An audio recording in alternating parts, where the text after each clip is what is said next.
this exercise today, it's real life. It's something that a lot of people deal with. And what it has to do with is when a loved one passes away, and this loved one happens to be that rich aunt or uncle passes away, and they want to have their estate divided up, and they have houses and cars and art and furniture and all the good stuff. Okay, so what we're going to do is we're going to go with a cartoon intro that we know. We'll just do this real quick. Let's go back to YouTube. Go here. We've got this quick little fun video to watch, just so you're aware of cartoon. At least I thought I was going to play.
Okay, y'all know the cartoon? And we're not going to watch Sesame Street. All right, so we know the cartoon.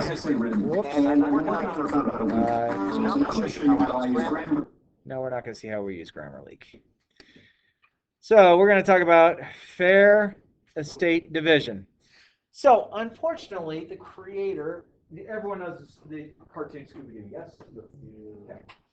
So you have some characters, and this was a cartoon that I looked forward to as a kid on Saturday mornings and beyond. And I realize things have changed, but Saturday mornings when I was a kid, in the 1970s in Arizona, we had 3 television stations.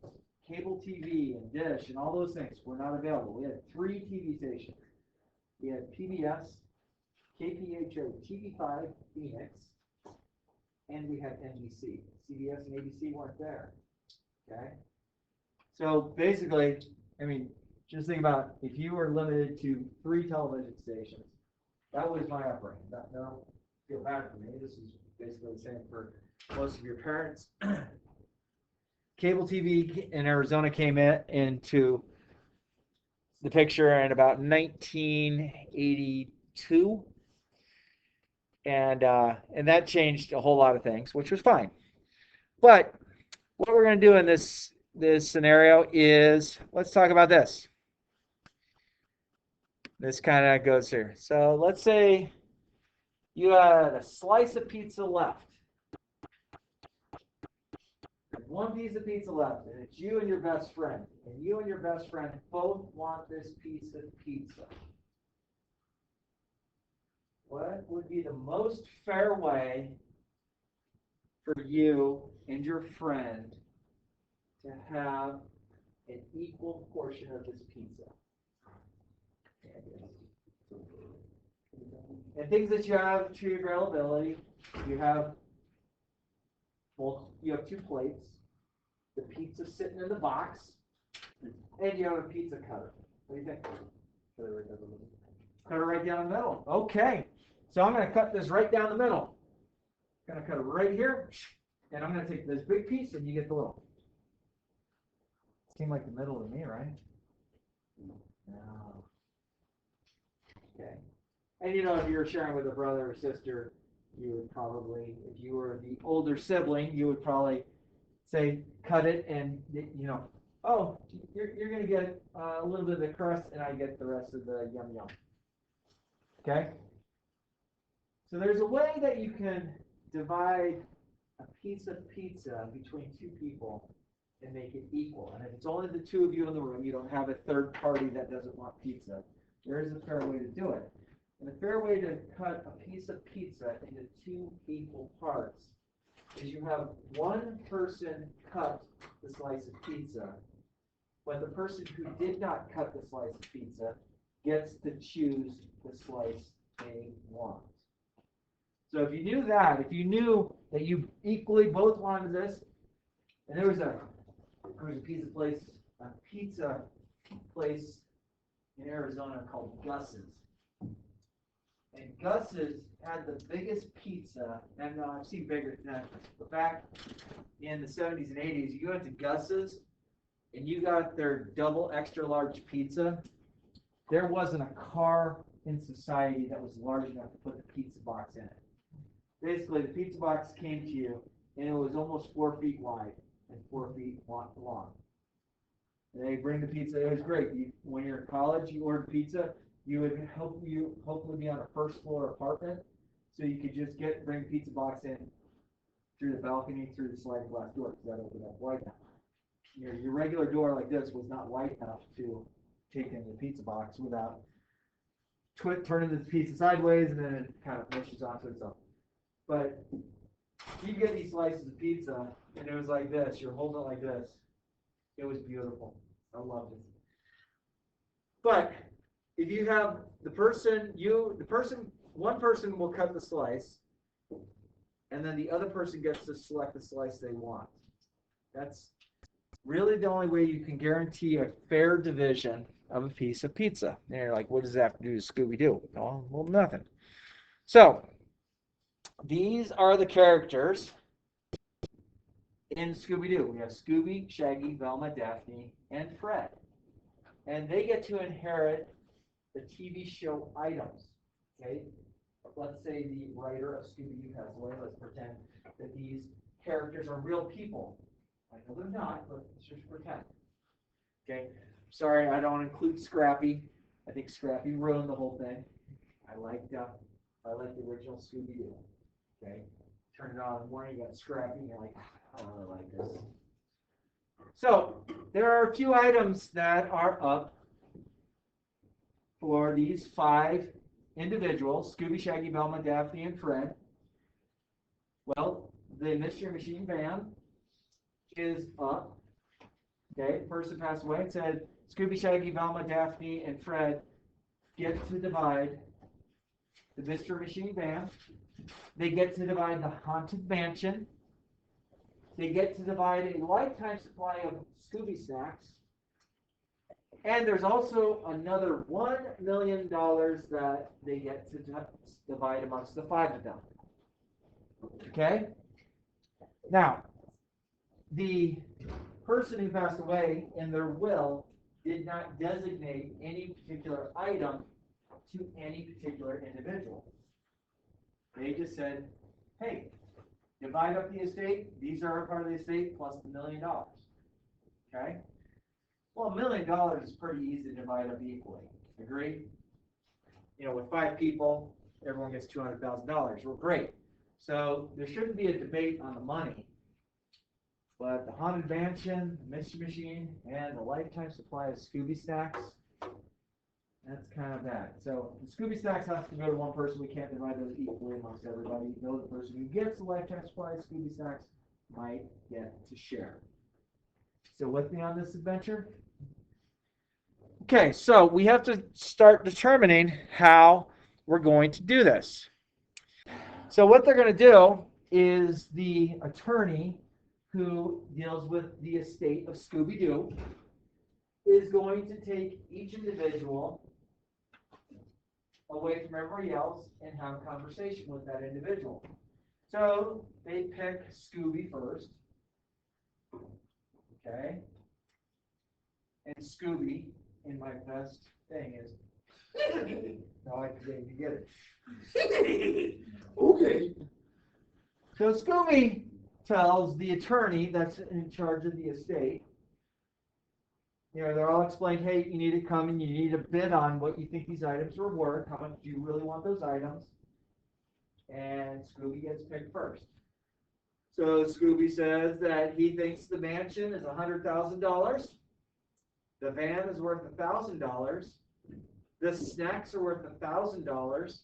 And then there's the $1 million that we contend with. Okay, so that's going to get divided up.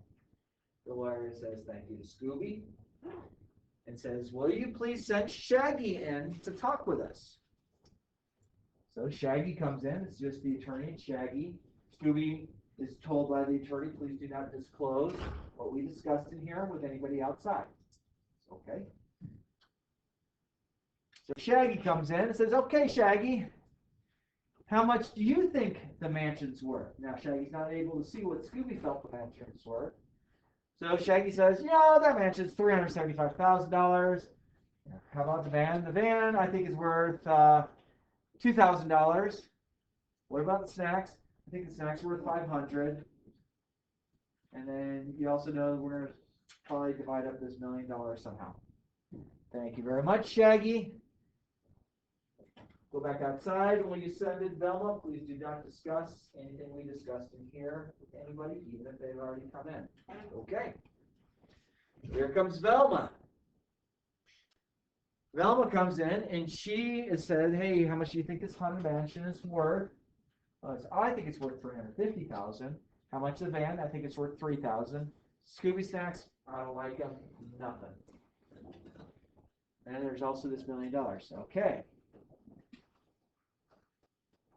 Same words are told to Velma that was given to Shaggy and Scooby. Here comes Daphne. Daphne, how much the mansion? She feels it's worth $300,000. She feels the van's worth $4,000. Daphne doesn't like Scooby snacks either, so she could really care less about them. So she's like, nothing. And then that $1 million will somehow get divided up. Thank you, Daphne. It's told the same directions that Velma, Shaggy, and Scooby got. Here comes Freddy. Hey, Freddy. Freddy's like, I love the mansion. How much do you think it's worth? He has no idea what the others had bid. Fred thinks it's worth $400,000. Fred always drives the van, so he's got to have the van. Van's $5,000. Scooby snacks, don't like them. I don't want to give you 1 cent for those. Okay, $1 million. So let me ask you this. By looking at that, do you think Fred should get the mansion and the van, and Scooby should get the snacks, and then the money is just divided up? That be fair? Does anyone think that they should just sell off all of the assets, whatever the money is worth, divide that equally amongst them? That could be a possibility. But part of the stipulation of the will states that the mansion and the van and the Scooby snacks cannot be liquidated for prices. They have to be bid on, and they have to be, say, within those 5 people. Okay. Still following me in this adventure? I know it's kind of goofy, but I think you might be able to kind of paint a little picture of what's going on here. Okay, so, will somebody have a graphing calculator I can borrow? Anyone have a graphing calculator I can borrow? Just because I don't have mine now. I will bring it back to you when I'm done. Is that okay? Oh, you can charge it. Fully charged. All right. So I'm going to add up Scooby. What Scooby feels is worth 100,000 plus 1,000 plus 1,000 plus the million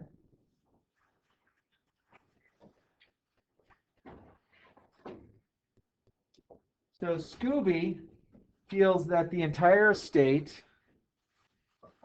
would be worth this. 1,102,000. That's what Scooby thinks that everything's worth. Shaggy, we're going to do the same thing. We're going to go 375,000 plus 2,000 plus 500 plus the million So Shaggy feels it's worth 137 or $1,377,500. Velma, oops, plus 0, 350 plus 3,000 plus the million, 123, 123.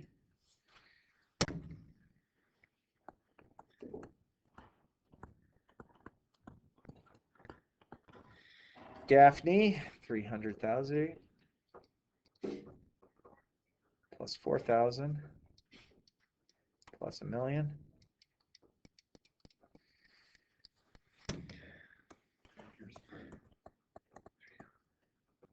You got Freddie? What do you got for Freddie? 405? Thank you. Okay. So that's what each of those individuals feels the estate is worth to them. Okay? Now, if we were to do fair division, how many people are involved in this process that are gaining inheritance? 5, right? So that means that Scooby's fair share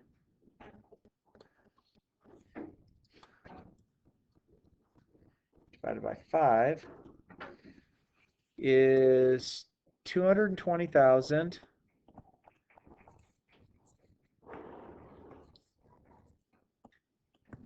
400. Shaggy is 137,750 divided by 5. Shaggy's fair share of this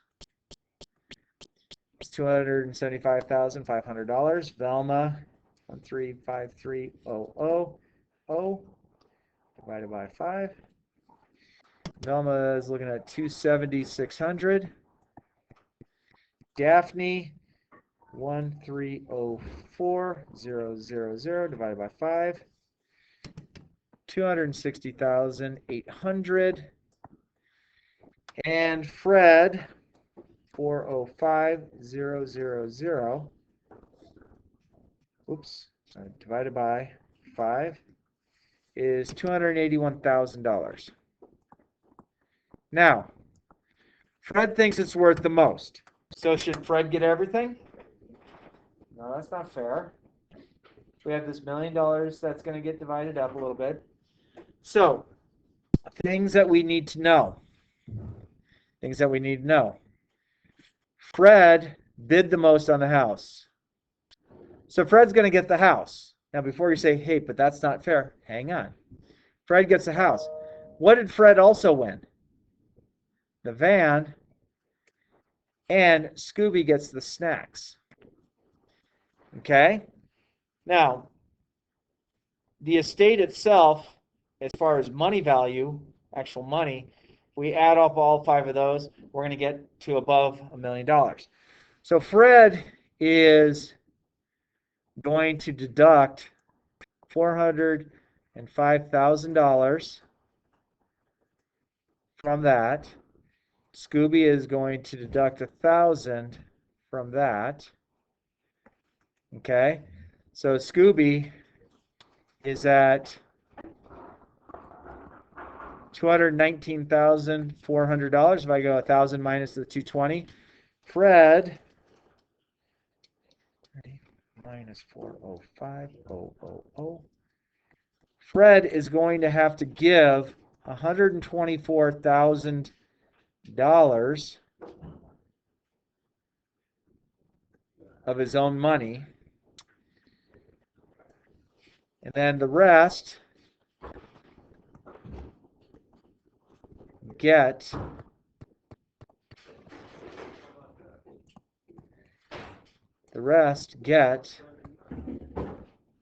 money. So what we have to do now is we have to add the 219,400 up to the 275,500 and the 270,600 minus the 260,800. Oops, plus that, I'm sorry. And then we are going to go minus, because Fred's having to put in his own money. So if we combine all these up, realizing there's a negative here, that comes up to $902,300 of money that has been spent. How much is in the entire state as far as money goes? Is it $1 million? 902,300. So if I go $1 million, subtract this, subtract that, that leaves us $97,700. So I'm going to take the $97,700 divided by 5. So each person will get an additional $19,540 added to whatever they bid. Oh, 540.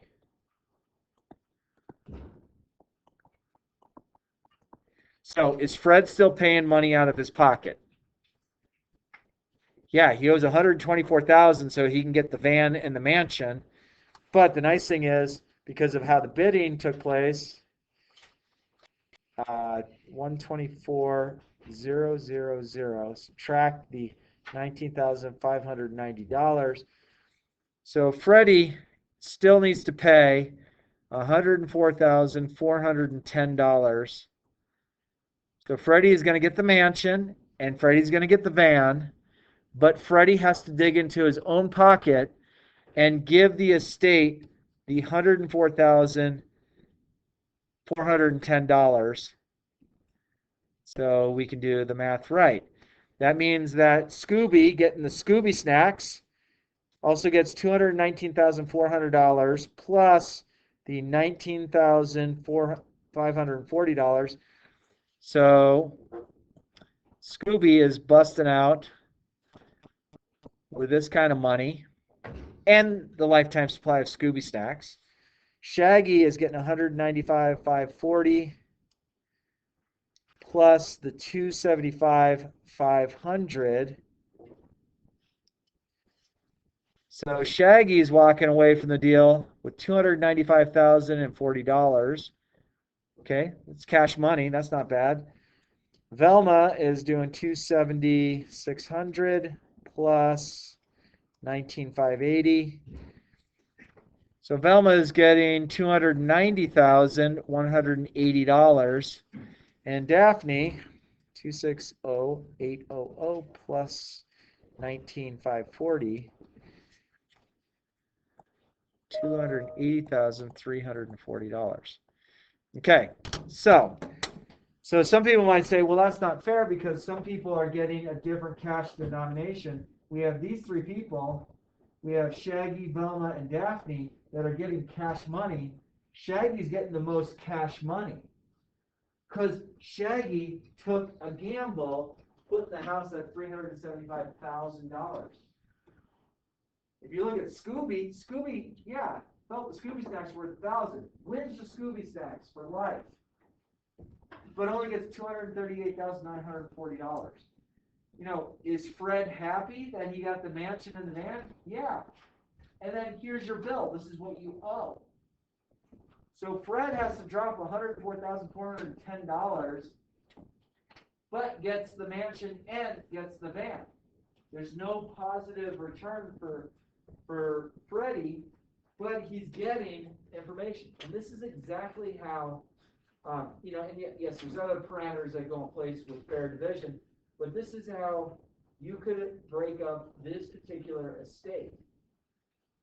And it's a very legally bound thing. They might give you some ideas about, you know, hey, this mansion has a true value or a market value of this. So think about this. Are there homes in the Denver area that are sold that sell for more than their asking price? You heard of that? Yeah, we are in a very hot real estate market. you put your house up for sale, you have a certain benchmark that you say it's for sale for. And then if a lot of people love your house, well, let's say you list your house for $500,000, or I'm just picking an arbitrary value. You might come out of the sale with $600,000 for your house that you only ask $500,000 for, because somebody had put a different worth on that home than somebody else. So I imagine in this thing, the attorney probably would have said, the fair market value for the mansion is this. Okay. I imagine they would have said the blue book value of the mystery machine is this. It's kind of hard breaking up the snacks and putting a value with it, because you either love the Scooby snacks or you hate them. So that just becomes an arbitrary thing. The $1 million breaks up as well. But that right there is how fair division works. And it's an interesting thing. And, I'm not saying that I ever want to see somebody pass away, but unfortunately, in the game of life, that's the great equalizer. You can't buy living forever. So if you're ever subjected to this is one way to do it. Now,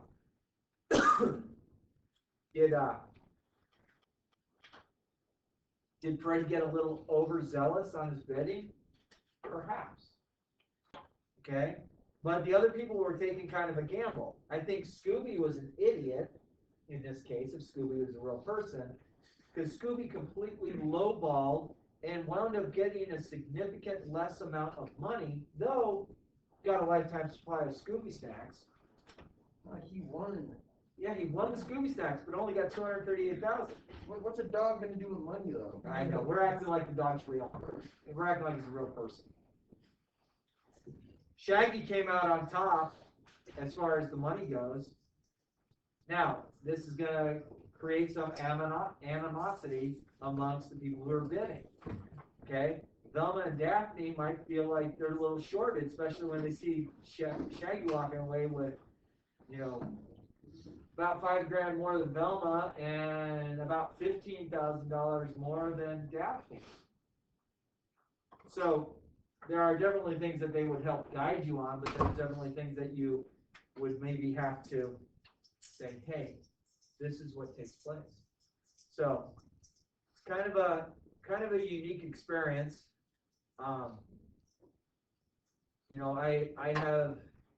have been, both my grandparents from both my mom and dad's side, they both passed away. My dad's mom passed away 3 days after I was born, so I was never able to know her. I knew his dad, my dad's dad, who read books faster than anyone I've ever seen in my life, smoked more cigarettes than I've ever seen somebody smoke. He was a 2 to 3 pack a day smoker. He lived to be 93 though.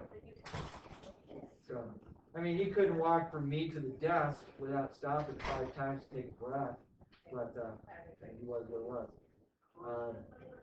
My mom's dad passed away in 2008, and my mom's mom, my grandmother, passed away in 2013, and there was some pretty crazy stuff. Now, my dad's parents had nothing.